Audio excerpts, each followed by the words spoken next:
طبعا انا ما كنتش الحمد لله يعني من النوع اللي هو بحكم على اي حد او بكفر اي حد، او بشوف ان اي حد ده اقل مني في اي حاجه. لا، بحب اسمع الكل، بحب اسمع كل حاجه وبحب اعرف. يعني انا ربنا اداني ميزه ان انا بحب اعرف كل حاجه، ادور في كل حاجه وابحث في كل حاجه، مش قافله دماغي على حاجه معينه. السلام عليكم ورحمة الله وبركاته. دكتورة ياسمين، المفترض يعني ان دي مسلمة وبقت نصرانية، تعالى نعرف حكايتها. ما كنتش مديه حكم مطلق ان الناس دي كفره او الناس دي وحشين. خليك متابع معايا على الفيديو لانه فيديو جميل جدا. انا اوعدك ان انت هتستلذ بالفيديو. دكتورة ياسمين بتتميز عن باقي مخلوقات الانسانية بانها عاوزة تعرف. دي سمة ربنا حباها إياها، عاوزة تعرف. سمة يعني وهبها الله إياها تنفرد بيها عن الباقي. كمان ما كانتش بتقول الناس دي كفرة. يعني هو عموما المعتقد، كلمة كفر ده يعني انت مش معتقد، المعتقد بداعي. يعني انا مش عارف، هي احنا مش داخلين خناقه، انت كافر بما اعتقد به. هي ما كانش مديه كده، هي شايفه الناس كلها مؤمنه بالله ايمان صحيح. يعني عامله ديانه مشتركه، اي حد بيؤمن بربنا باي طريقه باي وسيله، اي حد شاف ربنا بالطريقه اللي هو عاوزها يبقى ده مؤمن. فما كانتش حاطه ان الناس دي كفره. ناس بداوا يقولوا لي اسمعي لواعظ مشهور وهو كان بيتكلم كلام فيه ثقافه وكلام فيه يعني نوع من انواع الحكمه. لاي شخص ممكن يسمعه، مش لازم شخص من دينه، مش لازم شخص يكون مسيحي عشان يسمع القسيس ده. القسيس ده بيقعد مع ناس ملحدين وبيكلمهم عن ربنا كربنا، مم. مش بيكلمهم بس عن يعني عن توجهه الديني. طب بالله عليك، ده كلام يدخل عقل انسان عنده اي نوع من المنطق؟ انا قواعد لما اقعد اتكلم هتكلم كلام يتناسب مع كل الناس، ولا بتكلم كلام من منظور الديني؟ يعني انت ممكن تتكلم وانت قواعد بره منظورك الديني. بتتكلم في ايه بقى؟ في مثلا علم الاحياء؟ ما هو اي كلام وعظ بينطلق من منظور ديني انا متبعه. فالناس قالوا لها روحي شوف الواعظ ده، اصل الواعظ ده الكله بيقعد مع ملحدين بيكلمهم كلام عام يعني. طب ما حتى يعني لو انا قعدت مع ملحد وبكلمه هكلمه من منظور خلفيتي الدينية، مش هكلمه كلام كده يعني. تعال نتابع. مم. فانا كان عندي مشكله ان انا كنت عايزه اعرف اصلا مين ربنا. مم. يعني بغض النظر عن مين صح، يعني المسيحيين ولا المسلمين ولا اليهود ولا مين ولا الهندوسيين ولا مين. انا عايزه مم. اعرف هو مين اصلا. فكك من اللي عمال يمسح مرايات دوت، فكر نفسه في موقف بيمسح ازاز عربيات، فكك منه يعني مش ناقصين. بتقول لك انا كان عندي مشكله عاوز اعرف مين ربنا. طيب انت عندك مشكله نفسيه او مشكله دينيه؟ يعني انت مش عارفه مين ربنا. وبعدين بصرف النظر هو مين مسلمين ولا مسيحيين ولا يهود، انت معتقده دين وما تعرفيش من ربنا، يعني انت ما تعرفيش حاجه عن دينك. دي لو كنت اصلا مسلمه، هي دي المشكله الحقانيه. دي لو ما كانش اللي انا واثق منه ان ده طبعا ادعاء، لان لا نعرف مين ياسمين ولا بنت مين ولا كان ابوها مين ولا متبعه ايه ولا عارفين اي حاجه. بس فكك من الافلام دي اللي احنا حافظينها خلاص، بقينا حافظينها كويس وبقينا يعني افلام مقرره، مسلسلات مقرره، حتى بقت عامله زي الافلام الهنديه كده، تبقى عارف نهايتها وانت اول ما بتبدا يعني. لكن انت عندك مشكله مش عارفه في مين ربنا، طب انت عندك نقص ثقافه دينيه، هنعمل لك ايه يعني؟ دخلت للقسيس ده لقيته بيتكلم عن محاضره بيتكلم فيها عن ربنا، مين هو ربنا. مم. بس مش لازم التوجه الديني بتاعه، بس بيتكلم مين الاله اصلا. مين هو القسيس ده؟ ولا مش عارف آه تقولي؟ هو مشهور، الدكتور مشهور ماهر. جدا. الدكتور ماهر. بالظبط. على طول بس عرفت.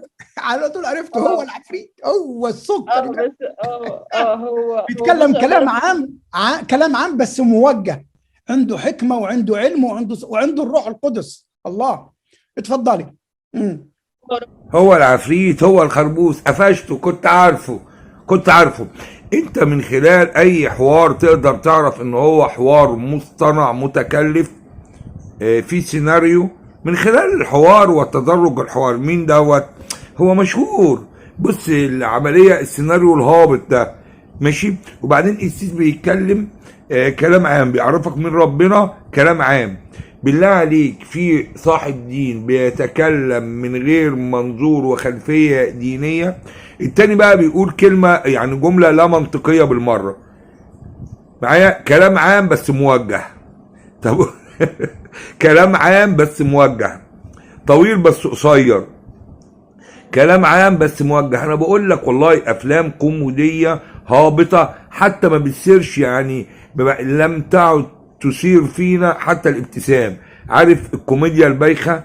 بيقول لك كلام عام بس موجه، راجل بس ست. ربنا بيديله موهبه، ربنا بيديله طبعا. موهبه كبيره. طبعا. وكمان هو يعني مش بيخدم في مصر بس، ده بيخدم في كل العالم، يعني ايوه يوصل كلمه ربنا لكل العالم. تمام. انا بقول لك دعايه، دعايه، ده موصلاتي لكل العالم. انا بقول لك الفيديو دعايه. فلقيته فعلا كان المحاضره دي كان بيتكلم فيها مع ناس حضرتيها اونلاين ولا حضرتيها لا، معاه؟ دي فيديوهات على اليوتيوب، فيديوهات. تمام. بالظبط. يوتيوب بجد بيخدم الناس، كل واحد عايز يعرف حاجه يعرفها. بس هو يدور، كل واحد يدور بس وهيلاقي كل المعلومات. تمام. يبقى عنده بس انه فاتح مخه انه يعرف حاجه جديده، مش قافل مخه على حاجه اتربى عليها. تمام.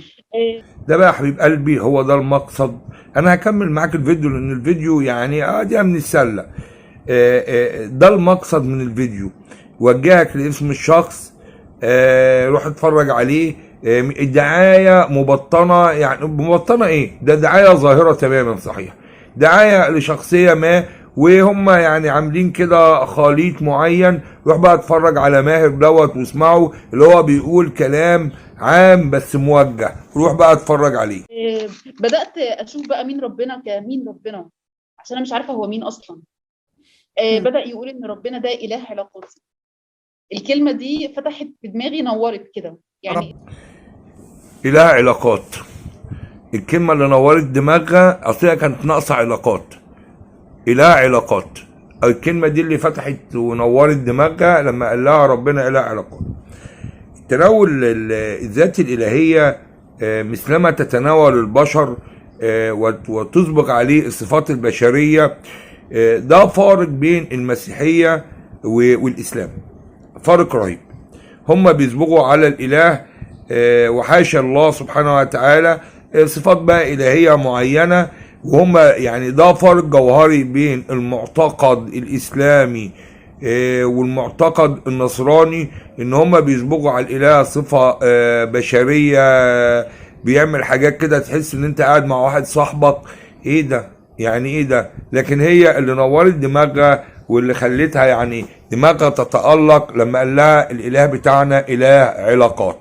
يا اخي شايف التعبير اصلا؟ يعني ايه ربنا ده؟ اله علاقاتي، عايز يعمل علاقه شخصيه معاك. اله علاقاتي بيرسونال عايز يعمل علاقه شخصيه معاك. الله. يعني الكلمه بالنسبه لي زي ما كنا نورت جديدة. حاجه في دماغي. لان دي جديده. ما هو كل يوم جديد. ما هو معاكم كل يوم جديد، والله الواحد بيشوف حاجات جديده. ما هو ايوه دي جديده. بص هو نفسه بيقول لك دي جديده. ايوه يا عم، ما هو المشكله انه معاكم كل يوم جديد. ده الواحد دماغه كل يوم اختراع جديد. بيقول لك عاوز يعمل معايا علاقه شخصيه. والله العظيم يعني لو بتكلم عن شخص عادي، ما يعني انسان عادي، الواحد يعني ينقب نفسه انه يقول مثل هذه الكلمات. لان انا واخده دايما ان ربنا ده سبحانه وتعالى في سبع سما. فازاي اللي في سبع سما ده اللي هو تعالى يبقى نزل لي الارض وعايز يعمل علاقه معايا وعايز يتكلم معايا وعايز يفهمني. الله حلوه دي صح. مش عارف هو ده دهان ولا ايه. حلوه دي. طب بالنسبه للمبجله ياسمين، صدمه المسلمين في الدكتوره ياسمين، هي ما تعرفش الا ربنا تعالى ازاي اللي في سبع سما ازاي ينزل لي تحت. ما تعرفش ان ربنا قريب، لا ما تعرفش اذا استعنت فاستعن بالله، واذا سالت فاسال الله، واذا استعنت فاستعن بالله. تجده تجاهك. لا، ما عندهاش ديت، هي ما عندهاش دي. هو المشكله عندهم حته التجسيد، يعني ربنا معاك بمعونته بقوته بنصرته. لا، هم ما يقتنعوش بكده. ايه بقى المشكله هناك؟ لازم ربنا يبقى انا مانجزه واخده كده انجزه. دي بقى المشكله الاصليه، اصباغ السمات البشريه على الاله.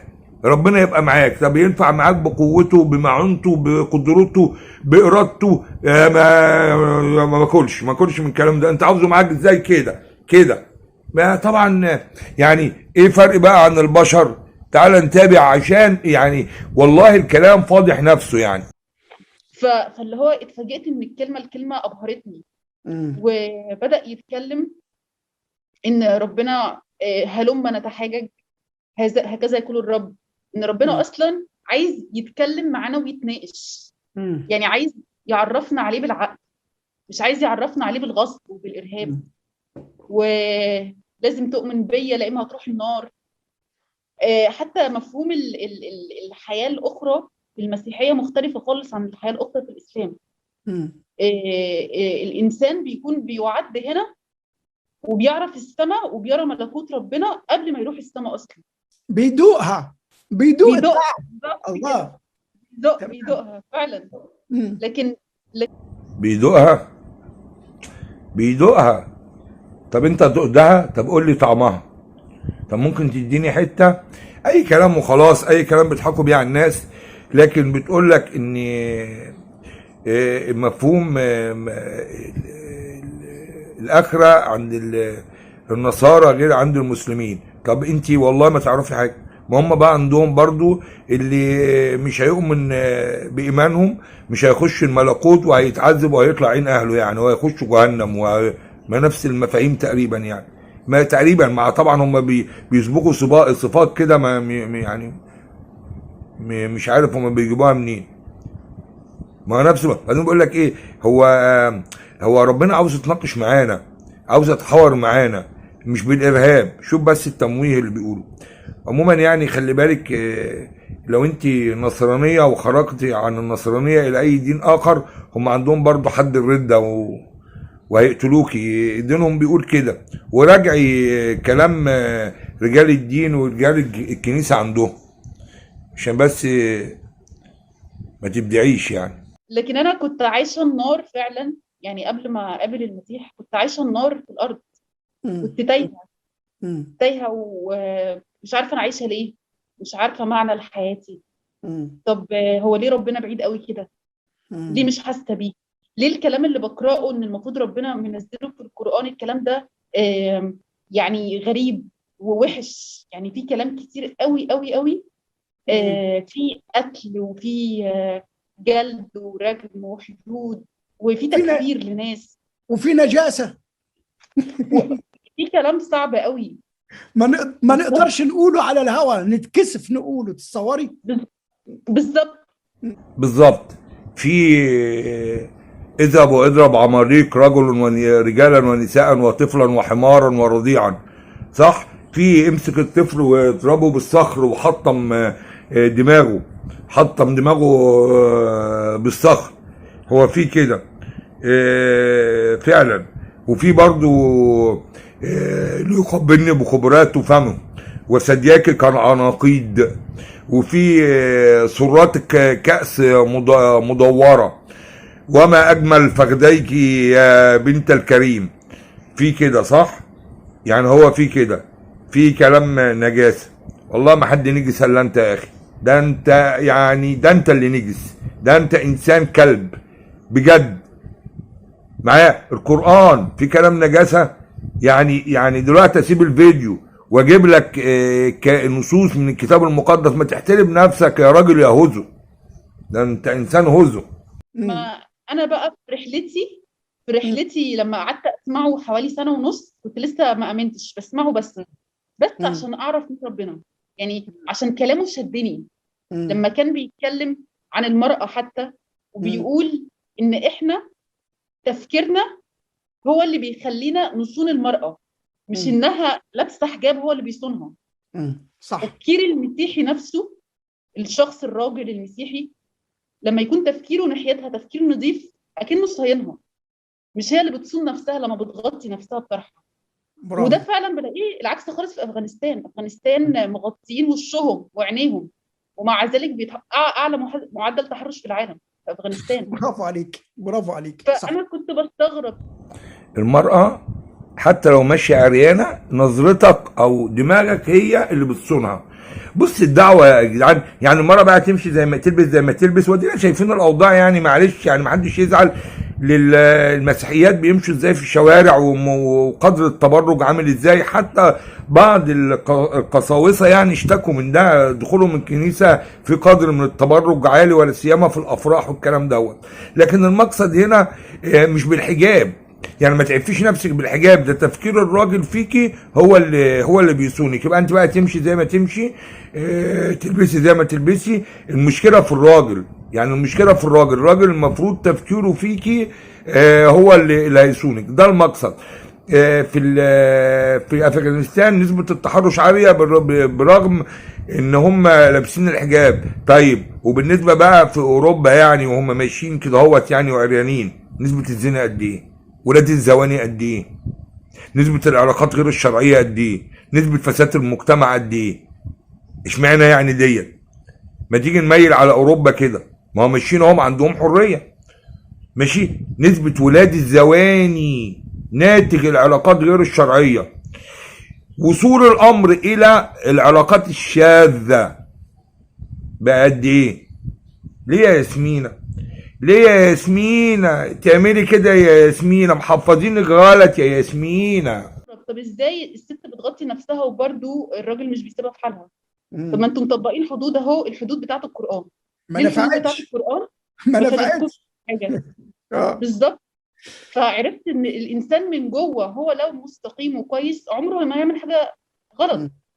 فعشان كده بيقول المسيحي التلمذه، قاعد يتكلم بقى عن التلمذه، وان ازاي الانسان بينضف من جوه وبيغتسل من جوه، وازاي بيفهم، ازاي لما دماغه بتنور بيعرف الطريق اللي هيمشي فيه. لكن احنا معميين هناك. يعني الاسلام عمل لنا حاله من حاله العمى الروحي، فعلا ده اللي انا حسيت بيه. الانسان بينضف من جوه، فكترة العلاقات غير الشرعيه. الانسان بينضف من جوه، فكتر ولاد الزواني اللي يعني ابوه وامه مش في علاقه شرعيه كده يعني بمزاجه. انهار المجتمع، يعني بقى في شذوذ، بقى في حاجات يعني خارجه عن الفطره السليمه. هو ده اللي عاجبك؟ عمى روحي واوضه ضلمه عايشين فيها، وطول النهار والليل 5 صلوات. ده انا اكتر حاجه ضايقتني في ال5 صلوات ان احنا لو ما صلناش صلوه واحده منهم في تعبان هيجي يلدغنا في القبر.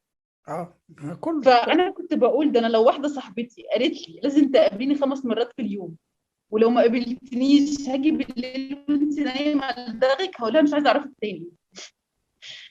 يعني هي مبسوطه جدا لما قال لها ربنا عاوز يعمل معاك علاقه شخصيه، يعني واخد بالك؟ والله العظيم مبسوطه جدا لما جه قال لها ان ربنا عاوز يعمل معاك علاقه شخصيه، ربنا عاوز يعمل معاك حوار ماشي. لكن مش مبسوطه بال5 صلوات اللي هي انت بتخش في حوار مع الله سبحانه وتعالى بين يد الله سبحانه وتعالى. انا بوريك كم الفكر المتناقض، وكم حته عك من هنا عك من هنا عك من هنا، اي كلام، اي لخبطيطه في اي كلام. بالله عليك، بالله عليك يا اخي، دي واحده تعرف حاجه عن الاسلام؟